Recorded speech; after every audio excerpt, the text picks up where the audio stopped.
Mesdames, Messieurs, bonjour. Bienvenue au 13h de ce 14 décembre 2020 sur Effet d'Afrique Télévision. Au sommaire de ce journal, après que les autorités traditionnelles se soient acquittées de leurs devoirs civiques en participant aux premières élections régionales au Cameroun, certaines autorités traditionnelles du Nord et du Sud-Ouest ont été enlevées et tuées ce week-end. Que s'est-il réellement passé? Nous en parlerons dans ce journal.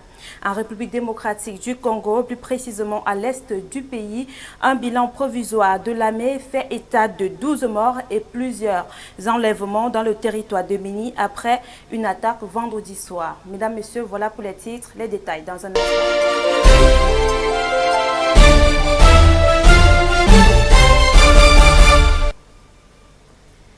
Bonjour, une fois de plus, après que les autorités traditionnelles se soient acquittées de leurs devoirs civiques en participant aux premières élections régionales au Cameroun, certaines autorités traditionnelles du Nord et du Sud-Ouest ont été enlevées ce week-end. Que s'est-il réellement passé? Tentative de réponse avec Leslie Fumba.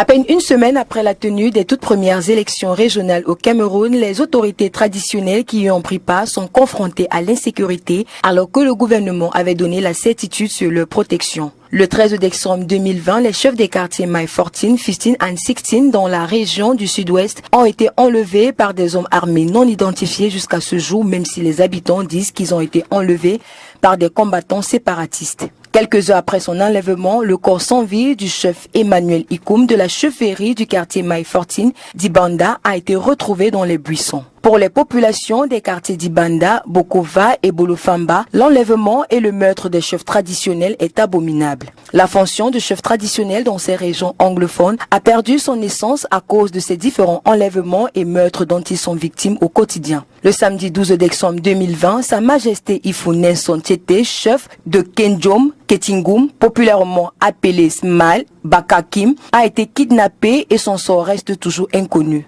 Ces différents enlèvements interviennent à peine un mois après celui du chef d'un sceau, Sa Majesté Sembi, lui aussi kidnappé par des hommes qui se sont identifiés comme des combattants séparatistes. Le 6 novembre 2020, le dirigeant traditionnel de Liwi, Malela, Sa Majesté Molinga Francis Nangor, a été assassiné par des hommes armés non identifiés dans son palais. Il faut noter qu'il est le deuxième chef traditionnel qui est assassiné à la suite de la crise dite anglophone. Le premier étant le chef Mbandandi Williams de Lokossa, village de Molif. L'implication des chefs traditionnels dans la sphère politique saurait-elle justifier ces différentes scènes de barbarie dont ils font l'objet au quotidien? La question reste cependant sans réponse. Ce lundi 14 décembre 2020 à 9h s'est tenu à l'hôtel Montfébé de Yaoundé des ateliers de validation du plan du développement stratégique de l'université de Yaoundé 2. La somme de 153 milliards de francs CFA a été allouée pour la mise en œuvre d'un plan du développement stratégique dans cette institution universitaire au cours du quinquennat 2020-2025. Le recteur de la dite université, le professeur Adolphe Minkwaché, a récemment évoqué avec la presse cette vision qui ambitionne de transformer d'ici 2035 cette institution universitaire en technopôle des sciences sociales à l'échelle sous-régionale. À cet effet, un plan d'aménagement de 312 hectares est achevé. Les avant-projets définitifs pour la construction d'un campus social ont été validés. Les mémoranda d'entente avec les partenaires locaux et étrangers ont été paraphés. Il annonce également la construction de 22 500 chambres d'étudiants, un hôtel 4 étoiles et un centre commercial. Yaya Yakouba, membre du Rassemblement démocratique du peuple camerounais et député de la circonscription du Mayo-Sava dans la région de l'extrême nord, est décédé le 13 décembre 2020 à l'hôpital de la CNPS à Yaoundé des suites d'une maladie. Membre de la commission des affaires étrangères à l'Assemblée nationale, Yaya Yakouba est le deuxième député de l'actuelle mandature qui rend l'âme après Haruna Boug, député du Mayo-Louti dans la région du Nord, décédé le 22 juillet dernier des suites d'un accident de la circulation. La disparition du parlementaire intervient 2 jours après la clôture de la session parlementaire consacrée à l'examen et au vote du budget de l'État pour l'exercice 2021. Pour se rapprocher de la population de Douala et de ses patients, l'hôpital Lakintini de Douala, l'un des hôpitaux de référence de la capitale économique, organise depuis ce lundi au sein de son enceinte hospitalière et ce jusqu'au 18 décembre 2020, la première édition de la journée de l'excellence. Pendant 5 jours, des journées portes ouvertes seront organisées et des consultations seront gratuites dans toutes les spécialités. Nous y reviendrons dans nos éditions du soir. En République démocratique du Congo, plus précisément à l'est du pays, un bilan provisoire de l'armée fait état de 12 morts et plusieurs enlèvements dans le territoire de Beni après une attaque vendredi soir. Réginida Gobitek. Le bilan est lourd dans l'est de la RDC. La nuit de vendredi à samedi a été marquée par le sang versé de 12 individus au cours d'une attaque imputée aux ADF selon l'armée. Le drame a eu lieu près de Mutunga, dans le territoire de Beni. Le groupe armé a tué à coups de machettes ses civils. Selon les autorités militaires, il y aurait également eu des civils qui ont été enlevés par ce groupe de malfrats et parmi les victimes, il y aurait notamment Pius Manzikala, journaliste de la radio communautaire Voice of Wenzori. Dans un témoignage de Ricardo Rupande, directeur de cette radio, l'armée a confirmé le décès de Pius Manzikala, mais son corps n'a toujours pas été retrouvé contrairement aux autres. Le journaliste en question avait été pris en otage afin d'être utilisé pour transporter le butin des boutiques pillées par les malfrats. À ce jour, aucune nouvelle, aucun corps, ne pouvant dissiper les doutes sur le fait de savoir si Pius Manzikala est toujours vivant ou sous l'emprise des ADF. Ce groupe armé s'illustre depuis 6 ans aujourd'hui par une série de massacres brutaux, des enlèvements et des pillages dans l'est du Congo et des attaques contre des cibles militaires onusiennes ou congolaises. Ils sont considérés comme étant les plus meurtriers de la région et ne semblent pas vouloir cesser d'aussitôt de terroriser les populations. Le président Alassane Ouattara a prêté serment ce lundi 14 décembre pour un 3e mandat présidentiel à la tête de la Côte d'Ivoire. La cérémonie qui s'est tenue au palais présidentiel d'Abidjan avec 300 invités était sous forme d'une audience d'un conseil constitutionnel.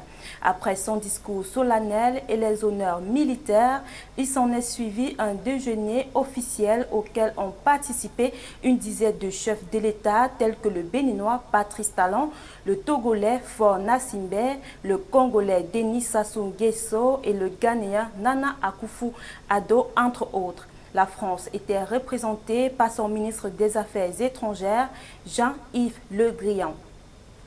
Au Ghana, après la réélection du président sortant Nana Akufo-Addo, le parti d'opposition NDC de John Mahama continue de contester les résultats de l'élection en présentant ses propres résultats de la présidentielle. Les détails dans ce reportage. Après la bataille des mots, la bataille des chiffres. Au lendemain de l'annonce de la victoire de son rival, le président sortant Nana Akufo-Addo, le candidat de l'opposition John Mahama a qualifié de frauduleux les résultats officiels communiqués par la commission électorale. Hier dimanche, son parti NDC a donné une conférence de presse censée exposer les erreurs de la commission électorale. Selon les calculs, Nana Akufo-Addo arrivait bien en tête du scrutin présidentiel, mais avec 49,62% des voix seulement, ce qui impliquerait la tenue d'un second tour entre le président sortant et John Mahama. La contestation porte aussi sur les élections législatives. Selon les résultats provisoires publiés par la commission électorale, le parti présidentiel aurait remporté 137 sièges au Parlement, tandis que le NDC en aurait obtenu 136. Mais d'après les calculs du parti d'opposition, le NDC aurait en fait remporté 140 sièges, soit la majorité du Parlement. De son côté, la commission électorale a admis avoir fait des erreurs dans ses calculs, mais affirme que cela ne change rien au résultat de l'élection présidentielle ni des législatives. Par ailleurs, les observateurs locaux et internationaux ont validé des conclusions de la commission électorale, mais ont regretté que le processus soit moins transparent qu'à l'accoutumée.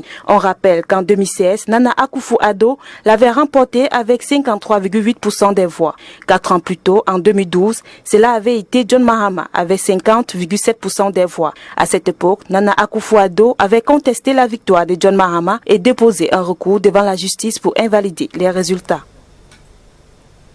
Allant du côté du Niger, près de 7,4 millions de Nigériens ont été appelés le 13 décembre 2020 à élire leurs conseillers municipaux et régionaux dans les 266 communes que compte le pays. Malgré le massacre de 27 personnes dans le village de Tumu la nuit de samedi à dimanche, les Nigériens ont pu accomplir leur devoir civique et ce après plusieurs renvois. Caron quoi. Un retour aux urnes qui était très attendu par les Nigériens. Après plus de 10 ans d'attente, ces derniers ont enfin pu se rendre aux urnes pour élire leurs conseillers municipaux et régionaux. Près de 25 800 bureaux de vote ont été prévus par la Commission électorale nationale indépendante pour la circonstance. La journée du 13 décembre 2020 a été une journée très importante pour les électeurs nigériens. Malgré le massacre du village Tomo qui a fait près de 27 victimes, les Nigériens se sont rendus dans les urnes avec fierté pour accomplir leur devoir civique. Ce qui n'a pas été le cas pour les habitants du sud-ouest du pays qui n'ont même pas pu s'enregistrer sur les listes électorales à cause des présences djihadistes dans ces localités. Pourtant, l'enjeu de ces élections était de taille. Il était question pour l'opposition de prendre la température avant les prochaines élections. Et l'enjeu de ces municipales a été le contrôle des grandes villes comme Niamey, capitale politique, et Maradi, capitale économique. À 2 semaines de l'élection présidentielle, ce double scrutin faisait office de test. La Commission électorale nationale indépendante, qui a commencé à centraliser les résultats dimanche au soir, a indiqué que le vote s'est bien déroulé dans l'ensemble du pays. Selon le président sortant Mahamadou Issoufou, ces élections constituent une répétition avant les scrutins législatifs et présidentiels du 27 décembre 2020 qui sont censés donner lieu à la première transmission du pouvoir dans l'histoire de cette ancienne colonie française. Il faut rappeler que dans cette course à la présidentielle, Mahamadou Issoufou ne pourra pas briguer un autre mandat. Mesdames, Messieurs, c'est ici que nous mettons un terme à ce journal. Merci de l'avoir suivi. Rendez-vous demain quand il sera exactement 13 h. Mais avant cela, retrouvez les grandes éditions des informations à 19 h en anglais et à 20 h en français.